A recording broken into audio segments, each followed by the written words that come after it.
ನೀವು ವಾಯ್ಮಾಕಾಶ್ YouTube channel ನೋಡ್ತಿರೋ ವೀಕ್ಷಕರಿಗೆ ಆತ್ಮೀಯ ಸ್ವಾಗತ. ಇವತ್ತು ನಾವು ಡೆಲ್ಲಿ ಒಳಗ ಸೇರಿದ್ದೇವೆ.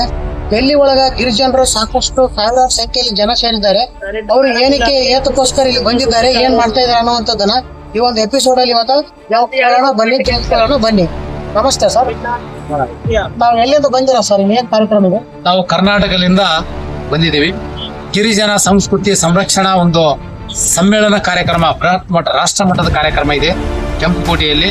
ಆ ಒಂದು ಕಾರ್ಯಕ್ರಮಕ್ಕೆ ನಾವು ಬುಡಕಟ್ಟು ಜನರ ಒಂದು ರೀತಿ ರಿವಾಜು, ಅವರ ಸಂಸ್ಕೃತಿ, ಅವರ ಪರಂಪರೆ, ಅವರ ಆಚಾರ ವಿಚಾರಗಳಿಂದ ಬೆಳೆಸಬೇಕು, ಅದನ್ನು ಉಳಿಸಬೇಕು, ಪ್ರತಿಯೊಬ್ಬರು ಅದನ್ನು ಪಾಲಿಸಬೇಕು. ನಮ್ಗ ಸಂವಿಧಾನದಲ್ಲಿ 342ರಲ್ಲಿ ನಮಗೇನು ಕೊಟ್ಟಿದೆ ಅನ್ನೋದು ಸ್ಪಷ್ಟವಾಗಿದೆ. ಯಾರು ಈ ಲಕ್ಷಣಗಳು ಹೊಂದಿದ್ದಾರೆ, ಯಾರು ಅವರ ಆಚಾರ ವಿಚಾರಗಳಿದ್ದಾವೆ, ಅವರ ಸಂಪ್ರದಾಯಗಳಿದ್ದಾವೆ, ಅವರ ರೀತಿ ರಿವಾಜುಗಳು ಏನಿದಾವಲ್ಲ ಅದರ ಆಧಾರದ ಮೇಲೆ ಪರಿಶಿಷ್ಟ ಪಂಗಡ ಅಂತ ನಾವು ಗುರುತಿಸಿದೆ.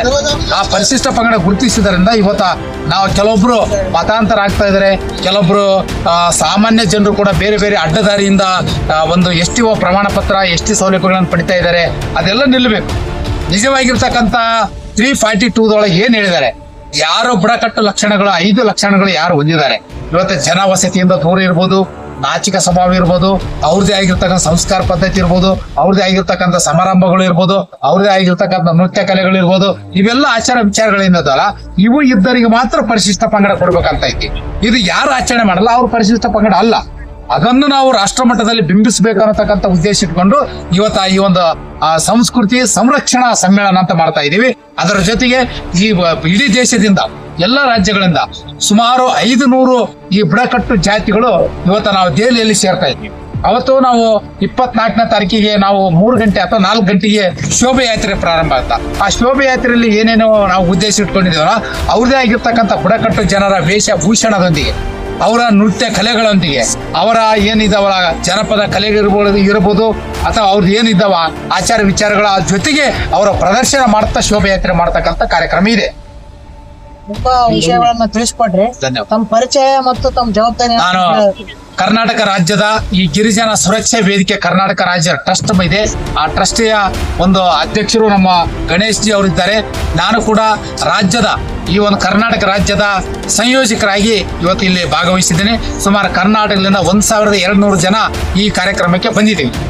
ಅಧ್ಯಕ್ಷರ, ನೀವೇನಾದ್ರೂ ಹೇಳೋದಿದೆಯಾ ಕಾರ್ಯಕ್ರಮಕ್ಕೆ? ಕರ್ನಾಟಕದಿಂದ 1200ಕ್ಕೂ ಹೆಚ್ಚು ಜನ್ಮಡಿದಲ್ಲಿ ವಿವಿಧ ಸಮುದಾಯಗಳು ಈ ಒಂದು ಸಂಸ್ಕೃತಿ ಉಳಿಸಿ ಅನ್ನೋ ಕಾರ್ಯಕ್ರಮಕ್ಕೆ ಭಾಗವಹಿಸ್ತೀವಿ. ಮುಖ್ಯವಾಗಿ 342ನೇ ಆರ್ಟಿಕಲ್ ಪ್ರಕಾರವಾಗಿ ಬುಡಕಟ್ಟು ಜನಾಂಗ ವನವಾಸಿಗಳು ಅವರ ನೆಲ ಜಲ ಅವರ ಸಂಸ್ಕೃತಿ ರಕ್ಷಣೆಗಾಗಿರ್ತಕ್ಕಂಥದ್ದು ಒಂದು ದೊಡ್ಡ ಕೆಲಸ. ಇಡೀ ರಾಷ್ಟ್ರದಲ್ಲಿ 28 ರಾಜ್ಯಗಳಿಂದ ಈ ಒಂದು ಕಾರ್ಯಕ್ರಮ ನಡೀತಾ ಇದೆ ಕೆಂಪುಕೋಟೆ ಮೈದಾನದಲ್ಲಿ. ಇದು ತುಂಬಾ ಚೆನ್ನಾಗಲಿ, ಯಶಸ್ವಿಯಾಗಿ ಆ ದೇವರು ನಮ್ಗೆ ಒಳ್ಳೇದು ಮಾಡ್ಲಿ ಅಂತೇಳಿ ನಾನು ತಮ್ಮಲ್ಲಿ ಆಶ್ರಯಿಸ್ತೇನೆ. ಖಂಡಿತವಾಗ್ಲೂ ದೇವರು ಜೊತೆ ನಿಲ್ತಾನೆ ಮತ್ತು ನಮ್ಮ ಸಂಪ್ರದಾಯ ಹಿಂದೂ ಪರಂಪರೆ ನೀವು ಉಳಿಸ್ಲಿಕ್ಕೆ ಬರ್ತಾ ಇದ್ದೀರಿ. ಒಕ್ಕಟ್ಟಾಗಿ ಬುಡಕಟ್ಟು ಜನಾಂಗದವ್ರು ಈ ಒಂದು ಕಾರ್ಯಕ್ಕೆ ಅಣಿಯಾಗಿದ್ದೀರಿ. ಇದಕ್ಕೆ ಯಶಸ್ವಿಯಾಗ್ಲಿ ಅಂತ ನಮ್ಮ ವೀಕ್ಷಕರ ಮುಖಾಂತರ, ನಮ್ಮ ಚಾನಲ್ ಮುಖಾಂತರ ನಿಮ್ಗೆ ಹರಿಸ್ತೇವೆ. ನಮಸ್ತೆ, ಧನ್ಯವಾದಗಳು.